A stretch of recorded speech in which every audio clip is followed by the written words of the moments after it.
بسم اللہ الرحمن الرحیم۔ السلام علیکم۔ آج سے 5 سال پہلے کا سفر میری زندگی کا کچھ یوں تھا۔ میں نے میٹرک کرنے کے بعد پڑھائی چھوڑ دی۔ میں 5 بہنوں کا اکیلا بھائی ہوں، اس لیے سب کا لاڈلا تھا۔ امی ابو بڑی بہنیں سب میرے لاڈ اٹھایا کرتی تھی اور لاڈ ہی لاڈ میں بگڑنے لگا۔ سب سے چوری چھپ کر سگریٹ پینے لگا۔ دوستوں کے ساتھ بیٹھ کر سگریٹ کا دھواں اڑاتا تھا۔ ابو نے بہت بار روکا ان دوستوں کے ساتھ گھومنے پھرنے سے، لیکن کیا جوانی تھی، بھلا کب کسی کی بات سنتا۔ بابا نے میڈیکل سٹور بنا رکھا تھا۔ ہر آنے والے دن کے ساتھ میں برائی میں ڈوبنے لگا۔ سگریٹ سے چرس اور پھر چرس سے شراب تک کا سفر۔ اس رات بابا تڑپے تھے میرے لیے جس دن ابو کو ہارٹ اٹیک آیا۔ میں شراب پی کر نشے میں مدہوش تھا۔ لڑکھڑاتے ہوئے گھر پہنچا۔ سب بہنیں میری طرف دیکھنے لگی۔ میری آنکھیں سرخ ہو چکی تھیں۔ مجھے زمانے کا کوئی ہوش نہیں تھا۔ چاچا اور تایا بھی ہمارے گھر تھے۔ میں لڑکھڑاتے ہوئے بیڈ پر گر گیا۔ چاچا نے آواز دی لیکن میں ہوش کھو چکا تھا۔ بابا ہسپتال تھے، امی بھی ساتھ تھی۔ میری حالت دیکھ کر بہنیں بھی ڈر گئیں۔ چاچا نے مجھے سیدھا کیا۔ ساگر پتر، کیا ہوا تم کو؟ تایا نے میرے منہ سے آنے والی بدبو کو سونگھ لیا تھا۔ چاچا سے مخاطب ہو کر بولے، کتے نے شراب پی ہوئی ہے۔ چاچا بھی حیران تھا۔ سب بہنیں کہنے لگی ہمارا بھائی کبھی ایسا کام نہیں کر سکتا، لیکن سچ یہ تھا میں خود کو بربادی کے حوالے کر چکا تھا۔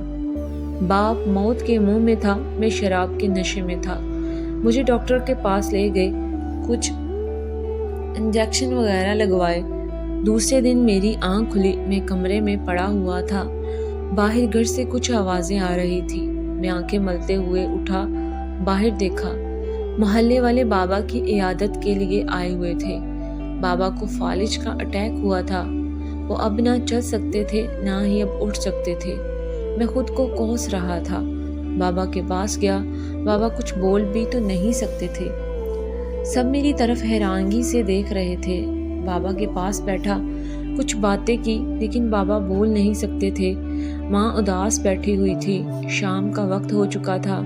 مجھے شراب پینے کی طلب ہونے لگی۔ میں بس کسی طرح بہانہ بنا کر گھر سے باہر جانا چاہتا تھا۔ ہلکا سا اندھیرا چھا گیا۔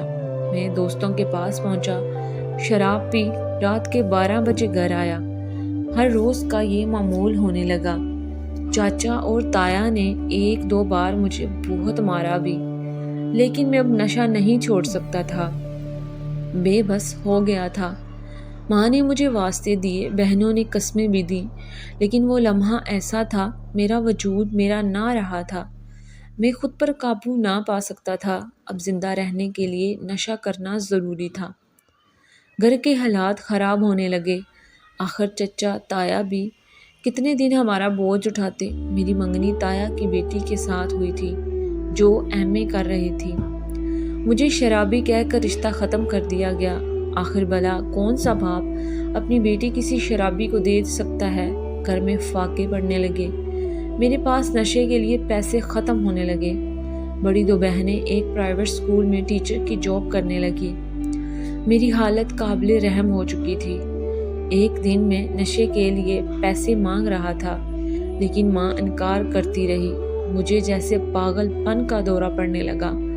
میں نے ماں کو دھکا دیا، امی دروازے کے ساتھ ٹکرائی، سر پھٹ گیا۔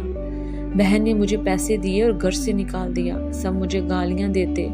میں شراب پی کر کہیں بھی گر جایا کرتا۔ میری ماں مجھے سہارا دے کر ڈھونڈ کر گھر لے آتی۔ کچھ لوگوں نے کہا اسے نشہ چھڑانے والے ادارے میں چھوڑ آؤ، لیکن امی مجھے خود سے دور نہیں کرنا چاہتی تھی۔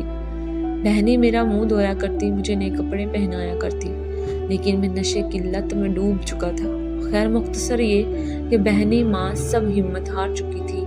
بابا کی بیماری پہ کافی پیسہ خرچ ہو رہا تھا۔ صرف بہنوں کی ٹیچنگ سے جو پیسے آتے تھے وہ کل سرمایہ تھا۔ چاچا تایا نے ہمارے گھر آنا چھوڑ دیا۔ میں بے حال ہو رہا تھا۔ بابا شاید میرے غم میں آئے دن مزید بیمار ہوتے جا رہے تھے۔ وہ بہنیں جن کو بابا کبھی کوئی کام نہ کرنے دیتے تھے، وہ آج دن بھر کی تھکن کے لیے صرف 10,000 روپے کے لیے سارا دن اسکول میں بچوں کو پڑھایا کرتی تھی۔ کسی نے کہا ساگر کی شادی کروا دیں، ہو سکتا ہے سدھر جائے۔ امی اور سب بہنوں نے اس کی مخالفت کی۔ ہم کیوں کسی کی بیٹی کی زندگی کو جہنم بنائیں؟ امی کسی بھی صورت میری شادی نہیں کرانا چاہتی تھی، لیکن ایک دن ایک رشتے کروانے والی آئی۔ امی سے کہنے لگی، ایک بچی ہے، اس کا ماں باپ نہیں، نانا نانی کے پاس رہتی ہے، نانی نے اسے پڑھایا لکھایا، اس کی شادی بھی کی،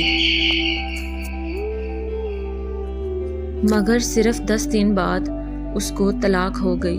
اب نانا نانی اس دنیا میں نہیں رہے اور اس کے ماموں ممانی اس پر بہت ظلم کرتے ہیں۔ آپ کہو تو ساگر سے شادی کروا دیتی ہوں، چلو ماموں ممانی کے ظلم سے تو بچ جائے گی۔ امی نے کہا، ہم خود 2 وقت کی روٹی مشکل سے کھا رہے ہیں، اس کو کہاں سے کھلائیں گے؟ پھر امی کو شاید اس پر ترس آیا، بہت پیاری سی تھی۔ گڑیا سے میرا نکاح کروا دیا گیا۔ میں نے آج شراب نہیں پی تھی، وہ میرے پاس بیٹھی تھی۔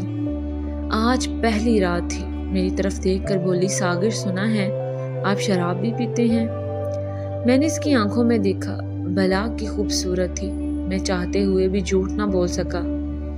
میں نے کہا، جی بالکل پیتا ہوں، پھر بھی خاموش ہو گئی۔ اس رات میں نے کوئی نشہ نہ کیا تھا۔ 2 دن تو نشے کے بنا گزر گئے، لیکن پھر وہی روٹین۔ میں شراب پی کر گھر آیا۔ گڑیا جنت نے امی اور سب بہنوں سے کہا تھا اسے کوئی نہ سنبھالے۔ جنت نے میرا ہاتھ تھاما، مجھے کمرے میں لے گئی، مجھے بیڈ پر لٹایا، میں سو گیا۔ صبح آنکھ کھلی، نشہ اتر چکا تھا۔ وہ میرے پاس آئی، مجھے کہنے لگی، ساگر اٹھو، منہ ہاتھ دھو لو۔ میں اس کی طرف دیکھنے لگا۔ میں نے ہاتھ منہ دھویا، کھانا کھایا، مجھے اس نے 500 روپے دیے۔ کہنے لگی، ساگر جاؤ شراب پینا، رات کو آ جانا اور مجھے بتاؤ کھانے میں کیا کھاؤ گے رات کو۔ میں حیران تھا، یہ کیا بول رہی ہے؟ میں نے بھی بے شرموں کی طرح پیسے لیے چلا گیا۔ رات کو آیا وہی روٹین۔ دوسرے دن مجھے پیسے دیے اور گھر کے کام کرنے لگی۔ میں نے پوچھا، جنت تم ایسا کیوں کر رہی ہو؟ تم کیوں دیتی ہو پیسے مجھے؟ جنت خاموش رہی۔ پھر میں نے پوچھا، جنت بتاؤ نا کیوں دیتی ہو پیسے؟ جنت میری طرف دیکھ کر بولی، ساگر تم جاؤ شراب پیو جا کر۔ یہ کہتے ہوئے جنت کی آنکھوں میں آنسو تھے۔ میں نے پوچھا، جنت کیا ہوا؟ مجھے ہاتھ تھامے کمرے میں لے گئی۔ ساگر میں نے بہت دکھ دیکھے ہیں، بنا ماں باپ کے بڑی ہوئی ہوں، سب کچھ سہا، شادی ہوئی، پھر طلاق ہوئی اور پھر ایک شرابی کو بھی قبول کر لیا۔ ساگر 2 دن بعد عید ہے، آج کیا شراب پیے بغیر رات کو گھر آ سکتے ہو؟ میں حیران تھا، ایسا کیا ہے؟ جنت کمرے سے باہر جاتے ہوئے بولی، رات کو آؤ گے تو بتاؤں گی۔ میں نے اس دن شراب نہ پی، رات کو گھر آیا، جنت میرے لیے کھانا لے کر آئی، میں نے کھانا کھایا۔ میں بے چین تھا جاننے کے لیے جنت کیا بتانا چاہتی تھی۔ رات کے 11 بجے میں نے دیکھا بہنیں کمرے میں بیٹھی ہوئی تھی۔ ایک بہن بولی، مما ہم نے عید کے کپڑے نہیں لینے۔ امی کہنے لگی، میری بچیوں لے لینا، پچھلی عید بھی تم نے کچھ نہیں لیا تھا۔ بڑی بہن بولی، امی میں سوچ رہی ہوں اس رشتے کو قبول کر لوں جو میرے لیے 50 سال کے بوڑھے کا آیا ہے۔ امی وہ امیر ہے، میری شادی سے ابو کا علاج ہو جائے گا، ہمارے حالات کچھ ٹھیک ہو جائیں گے۔ بہن کی آواز کانپ رہی تھی، آنکھوں میں آنسو تھے، کمرے میں خاموشی تھی۔ چھوٹی بہن بولی، ساگر بھائی کب ٹھیک ہوں گے؟ کاش وہ ہمارا سہارا بن سکتے۔ میں سب کچھ سن رہا تھا۔ جنت میرے پاس کھڑی تھی، ہم چھپ کر ان کی باتیں سن رہے تھے۔ میرا دل کیا زمین پھٹ جائے اور میں دس جاؤں، میرا کلیجہ پھٹ جائے۔ میں شراب میں ڈوبا تھا اور میری بہنیں بربادی کو سینے لگا رہی تھیں۔ میں خاموش رہا، میں رونے لگا، میں بہت رویا تھا۔ میں اٹھا اور روتا ہوا گھر سے باہر چلا گیا، رات بھر باہر رہا، دوسرے دن بھی گھر نہ آیا۔ مجھے شراب پینے کی ہوش ہی نہ تھی، میں بس اب کچھ کرنا چاہتا تھا۔ 2 دن بعد گھر گیا تھا کہ میرے پیروں تلے زمین نکل گئی۔ چند اجنبی لوگ ہمارے گھر آئے ہوئے تھے۔ ہمارے گھر کے سامنے 2-3 کاریں کھڑی تھی۔